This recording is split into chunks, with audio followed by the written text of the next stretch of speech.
KLP Fest 2022, satu sinergi bangun negeri.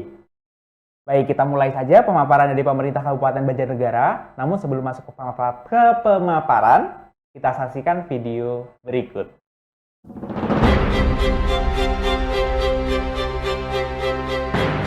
Medio 2017 nampaknya menjadi tonggak bagi Banjarnegara untuk berbenah di semua bidang pembangunan. Upaya tersebut dimulai dari percepatan pembangunan infrastruktur, kesehatan, pendidikan, ekonomi rakyat, pertanian, ketahanan pangan, pariwisata, serta kesiapsiagaan bencana.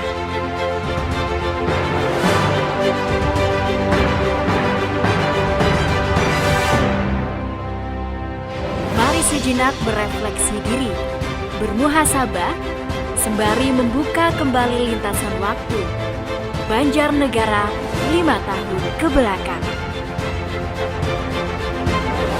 Senin, 22 Mei 2017, bertepat di Gedung Gratika Bakti Praja Semarang, Gubernur Jawa Tengah, Ganjar Pranowo, melantik pasangan Budi Sarwono dan Syamsuddin sebagai Bupati dan Wakil Bupati Banjarnegara, masa bakti 2017 sampai 2022.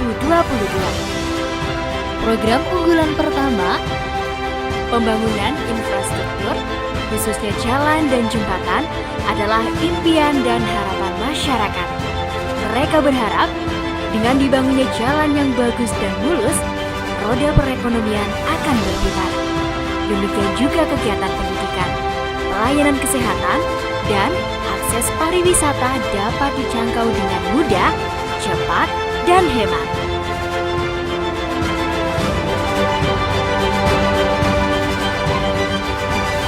Dalam pelayanan kesehatan, pemerintah melalui Dinas Kesehatan dan RSUD Hajah Ana Lasmana telah banyak melakukan perubahan.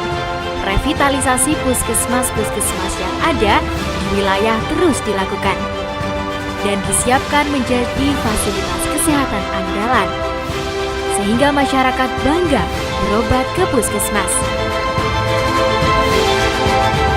Dalam bidang pendidikan, secara keseluruhan ada banyak sekali prestasi yang diraih oleh insan pendidikan Banjarnegara. Di berbagai kejuaraan, baik siswa-siswi maupun guru-gurunya. Skalanya juga membanggakan, dari provinsi, nasional, dan internasional.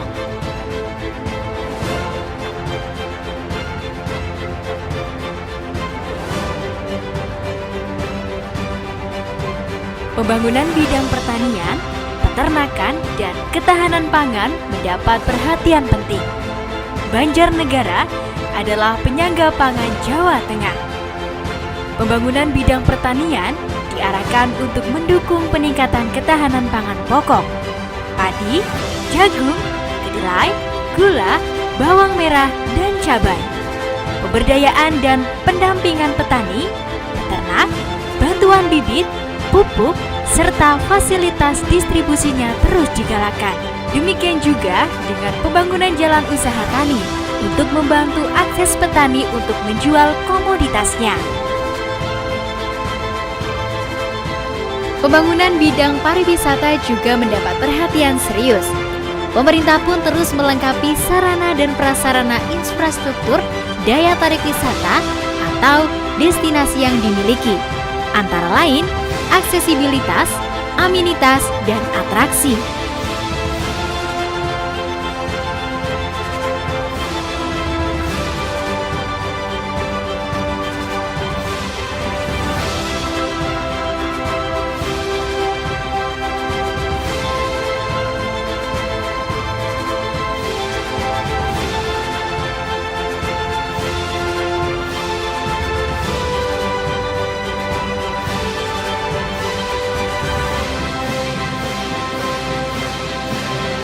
Mari bersama-sama tetap setia membangun Banjarnegara. Apapun yang dihadapi dan bagaimanapun kesulitan di depan menghadang, kita harus terus melangkah maju. Bukan hanya menghadapi langkah-langkah besar dan fundamental saja, tetapi juga untuk langkah-langkah kecil dan sehari-hari. Sebab dari yang kecil ini, semua yang besar itu bermula.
Saat ini sudah bergabung dengan kita narasumber dari pemerintah Kabupaten Banjarnegara, Bapak Esti Widodo, SSTP MSI selaku Kepala Badan Kepegawaian Daerah Kabupaten Banjarnegara. Dengar?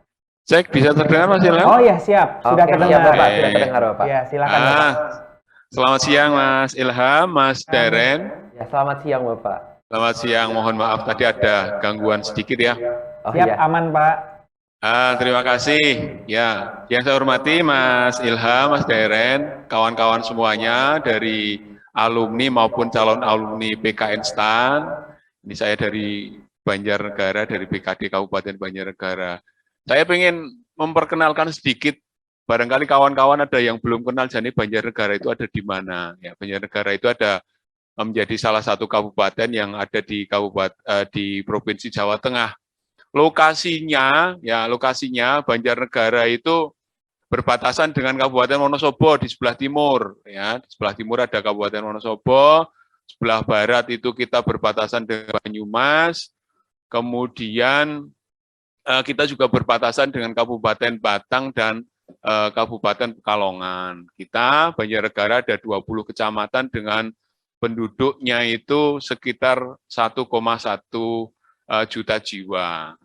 Ya, kalau bagi kawan-kawan yang belum tahu, ya inilah Banjarnegara menjadi salah satu destinasi wisata yang ada di Jawa Tengah. Ya, Banjarnegara sini atau di Kabupaten Banjarnegara ini udaranya sejuk, jadi sangat nyaman, ya sangat nyaman ketika kita bertempat tinggal atau berdomisili di Banjarnegara. Ini tempat-tempat wisata kita yang ada di Banjarnegara yang menjadi unggulan kita adalah di Dieng Plateu atau kawasan dataran tinggi Dieng.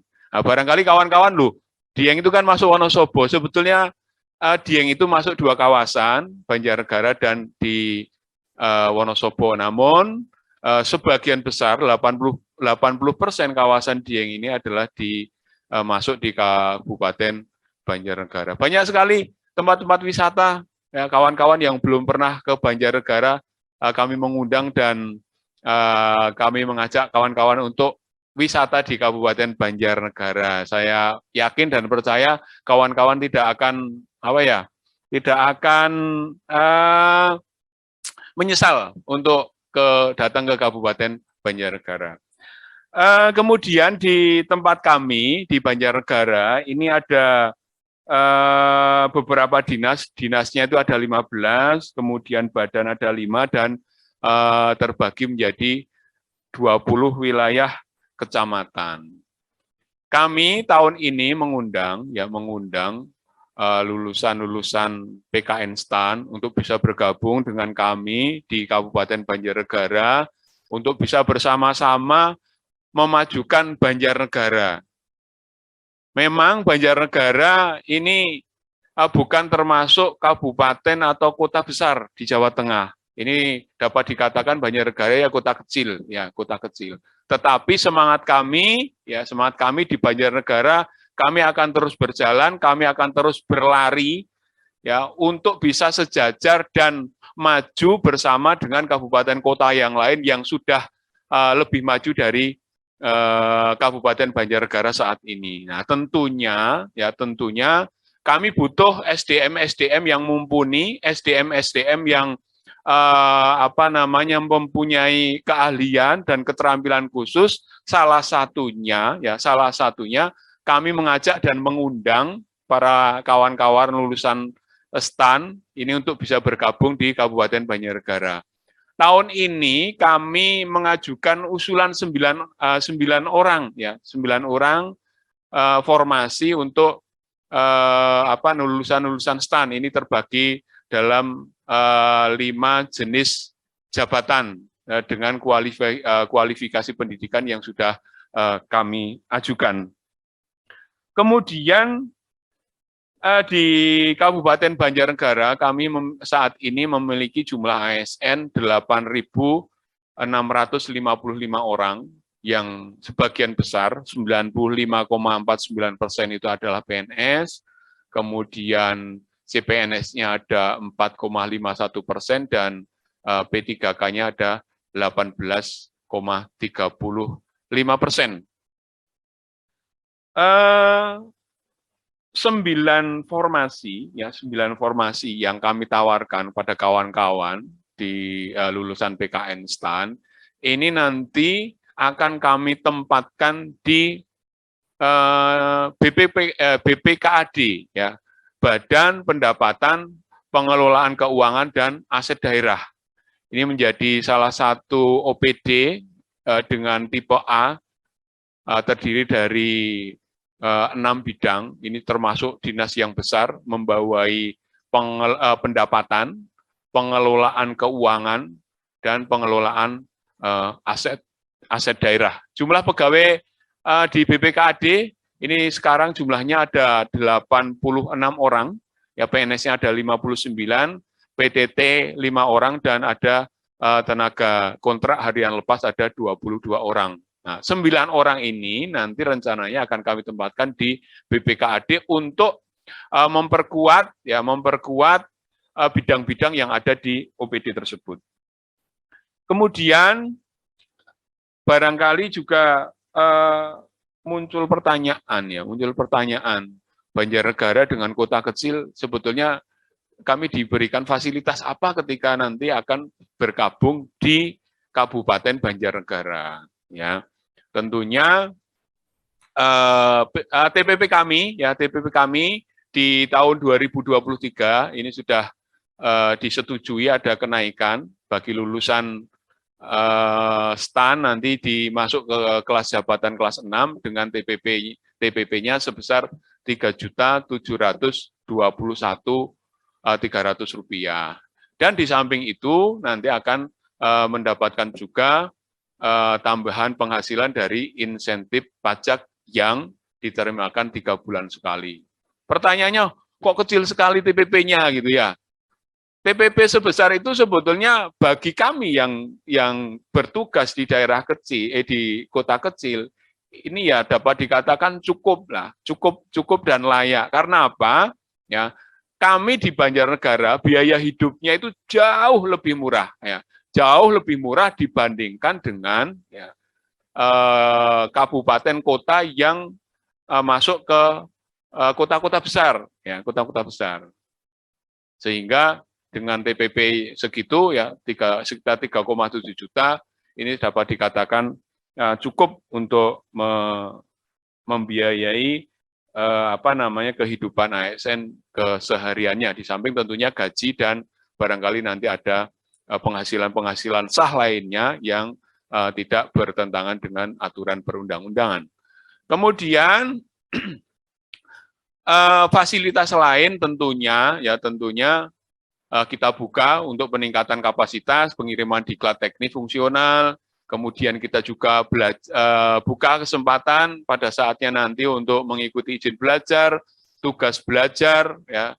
Ini juga kita buka lebar, ya, kita buka lebar. Kami yakin dan percaya kawan-kawan yang lulusan D3 itu piye carane atau bagaimana caranya agar secepat mungkin setelah nanti bergabung di Kabupaten Banjarnegara pengen meningkatkan jenjang pendidikannya ke jenjang pendidikan lebih tinggi, baik itu nanti ke pendidikan S1, kemudian S2 maupun nanti pendidikan doktoral. Kami buka kesempatan dan kami berikan peluang yang seluas-luasnya bagi kawan-kawan untuk melanjutkan pendidikan maupun pengembangan karir. Nah, tentunya nanti pada saatnya kawan-kawan yang berminat bergabung di Kabupaten Banjarnegara juga akan menduduki jabatan, ya baik itu nanti di jabatan fungsional maupun nanti di jabatan struktural.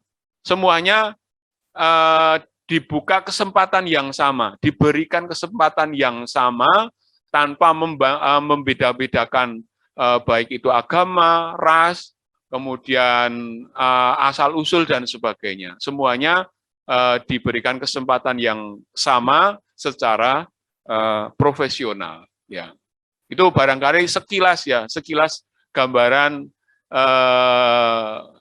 dari Kabupaten Banjarnegara. Sekali lagi kami mengajak, kami mengundang kawan-kawan lulusan PKN STAN ini untuk bisa bergabung bersama kami di pemerintah Kabupaten Banjarnegara. TPP-nya mungkin nggak setinggi dengan kabupaten kota lain yang masuk kategori kota besar, tetapi kenyamanan hidup di Banjarnegara ini saya kira tidak bisa dinilai dengan uang. Ya, di sini udaranya sejuk, kemudian situasi kondisi masyarakatnya ini ramah, welcome terhadap siapa saja, kemudian biaya hidup juga rendah, ya, dan tidak kalah menarik lagi Banjarnegara tempatnya atau gudangnya tempat pariwisata, sehingga yang suka healing kemana-mana jalan nggak perlu jauh-jauh, ya cukup di Banjarnegara. Terima kasih Mas Ilham, Mas Deren yang bisa saya sampaikan sekilas tentang Kabupaten Banjarnegara. Baik, terima kasih banyak Bapak. Terima kasih Bapak atas pemaparannya.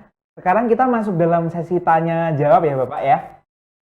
Silakan Pak Ilham, barangkali ada yang pengen menggali informasi. Oh pastinya Bapak. Kami tawarkan kepada teman-teman lulusan PKN STAN untuk dapat bertanya langsung kepada Bapak Esti Widodo. Silakan untuk dapat menggunakan fitur raise hand. Oke, ada pertanyaan titipan, silakan. Oh iya, jadi ada pertanyaan yang sudah masuk Bapak dari ke kami. Mungkin pertanyaannya seperti ini Pak. Bagaimana formasi secara jelas untuk masing-masing jurusannya Pak? Perjurusan dari formasi yang sudah disebutkan oleh Bapak sebelumnya, itu untuk jurusan-jurusannya seperti kan ada akuntansi, pajak, dan lain sebagainya, itu seperti apa Pak? Oh ya, untuk 9 formasi yang kami ajukan ini ada 5 jenis jabatan. Untuk pendidikannya, untuk pengolah data sistem informasi, pelaksanaan anggaran, ini adalah kualifikasi pendidikannya D3 bidang kebendaharaan negara atau teknik informatika, manajemen teknik informatika, administrasi perkantoran, manajemen atau bidang lain yang relevan dengan tugas jabatan itu. Kemudian untuk pengelola data laporan keuangan, ya, jenjang pendidikannya atau jurusan pendidikannya adalah bidang akuntansi, kemudian teknik informatika, manajemen teknik informatika, administrasi perkantoran atau manajemen. Kemudian untuk pengelola penagihan atau dan pengawasan, ini kualifikasi pendidikannya adalah D3 bidang pajak akuntansi, manajemen, administrasi, atau teknik informatika maupun manajemen teknik informatika. Untuk yang keempat, untuk formasi pengelola penagihan dan pengawasan, ini jurusan pendidikannya adalah D3, bidang pajak bumi dan bangunan, kemudian penilai, akuntansi, manajemen, administrasi, dan teknik informatika. Kemudian untuk yang kelima, pengelola pemanfaatan barang milik daerah. Ini nanti akan kita tempatkan di bidang aset. pendidikannya adalah D3 bidang manajemen aset, kemudian teknik mesin, manajemen, administrasi pemerintahan, teknik informatika. Jadi nanti kawan-kawan lulusan PKN STAN ini bisa menyesuaikan dengan kualifikasi pendidikan yang kami ajukan. Demikian, Mas Ilham dan Mas Deden. Baik, terima kasih banyak Bapak. Selanjutnya? Ada pertanyaan lagi, Pak. Ya. Nah, saya tadi ada pertanyaan tapi saya lupa. Oh iya. Oke, baik. Jadi sudah ada masuk lagi pertanyaan. Mungkin teman-teman dari PKN STAN itu bertanya-tanya terkait gimana sih nanti kalau kerja di Banjarnegara, budaya daerah seperti apa sih, Pak? Mungkin teman-teman meminta tips and trick, Pak, biar kita tidak terkena culture shock, Pak, ketika nanti setelah bekerja di Banjarnegara seperti itu, Bapak. Iya, Mas Ilham. Banjarnegara itu masyarakatnya ramah, ya, ramah dan terbuka terhadap siapa saja, ya. Kami pastikan bahwa kawan-kawan yang akan masuk bergabung di Banjarnegara, meskipun itu berasal dari suku ras yang berbeda dengan adat istiadat Jawa, ini akan diterima dengan tangan terbuka, dengan senang hati, dan 100% tidak akan dibully, Pak. Kalau tip-tipnya, sebetulnya karena tadi masyarakat kita, masyarakat Banjarnegara terbuka, jadi saya kira tidak ada tip-tip khusus lah, ya, nggak ada tip-tip khusus. Silahkan bergabung dan buktikan sendiri bahwa Banjarnegara ini ramah, ya, terhadap siapa saja yang hadir di Banjarnegara, dan sekali lagi buktikan sendiri bahwa Banjarnegara ini nyaman untuk menjadi tempat tinggal dan nyaman untuk pengembangan karir kawan-kawan lulusan PKASN STAN, ya, PKASN STAN, ya, monggo. Ya, Bapak. Mohon izin, Pak, pertanyaan satu lagi, Pak. Ya. Bapak tadi kan mengutarakan bahwa penempatan pertamanya lulusan PKN STAN ini ke BPPKAD. Betul. Lalu apakah ada kesempatan untuk mereka untuk mutasi ke unit lain, Pak? Bisa, peluangnya terbuka, ya, terbuka. Memang penempatan pertamanya nanti akan kami tempatkan ke BPPKAD. Tetapi sebetulnya di samping BPKAD, OPD lain ini juga, ya, butuh support, butuh SDM yang mempunyai kualitas, mempunyai kompetensi untuk bisa mensupport, ya, mensupport OPD-nya masing-masing. Sehingga pada saatnya nanti kita juga berikan kesempatan untuk bisa mengembangkan karir di OPD yang lain, ya. Ini memang di tahap yang pertama, ini baru pertama kali kami di Banjarnegara baru mengusulkan formasi. Ya. Insya Allah tidak menutup kemungkinan nanti di tahun depan kami akan mengusulkan formasi lagi untuk memperkuat OPD yang lain yang ada di Kabupaten Banjarnegara. Ngatan Mas Ilham, Mas Deren. Baik, terima kasih banyak Bapak. Selanjutnya, sesi tanya jawab kami tutup terlebih dahulu. Bapak, kami berikan kesempatan kepada Bapak untuk memberikan closing statement untuk teman-teman lulusan PKN STAN. Silakan Bapak. Terima kasih Mas Ilham, Mas Deren. Sebagai closing statement, monggo kami mengundang, ya, kami mengajak kawan-kawan lulusan PKN STAN dimanapun kawan-kawan berada. Kami mengajak dan mengundang untuk bergabung bersama kami di pemerintah Kabupaten Banjarnegara. Mungkin Banjarnegara tidak terlalu menarik kaitannya dengan sisi keuangan, tetapi Banjarnegara juga mempunyai keunggulan-keunggulan lain yang tidak dimiliki oleh pemerintah kabupaten kota yang lain. Jadi mantapkan hati, tidak usah ragu-ragu, mari bergabung dengan kami di pemerintah Kabupaten Banjarnegara. Matur nuwun. Sami-sami Bapak, terima kasih atas paparan, jawaban, serta keikutsertaan Bapak dalam acara hari ini. Semoga para teman-teman lulusan PKN STAN dapat mendapatkan informasi yang bermanfaat dan lengkap, dan informasi tersebut dapat menjadi pertimbangan dalam memilih penempatan tersebut. Sekali lagi terima kasih banyak Bapak, sehat-sehat selalu. Terima kasih. Baik, untuk sesi saat ini sudah selesai. Ya. Nanti kita akan lanjut ke sesi selanjutnya, yaitu dari pemerintah Kabupaten Panukal Adab Lematang Ilir, setelah istirahat siang tentunya. Ya. Jam berapa tuh kira-kira? Nah, nanti mulai lagi kita jam 13.00. Oke, dengan rekan kita ya. Dengan rekan kita. Siapa Dengan- aja nih, Kak? Dengan Ingrid dan dengan Elma. Dengan Elma, Ya. betul sekali. Jadi tetap stay tune sampai akhir, sampai nanti tanggal 19 ya. Betul, sampai tanggal 19 Oktober 2022. Jadi teman-teman apabila nanti ada pertanyaan, silakan dikumpulkan secara aktif agar supaya nanti teman-teman dapat mendapatkan informasi yang sebanyak-banyaknya dan mendapatkan informasi yang seluas-luasnya. Betul Begitu sekali, ya. Mas. Oh ya, sebelum kita tutup, kita yel dulu kali ya, Oh, Mas? boleh dong. Oke. 1, 2, 3. KLP Fest 2022, satu sinergi bangun negeri.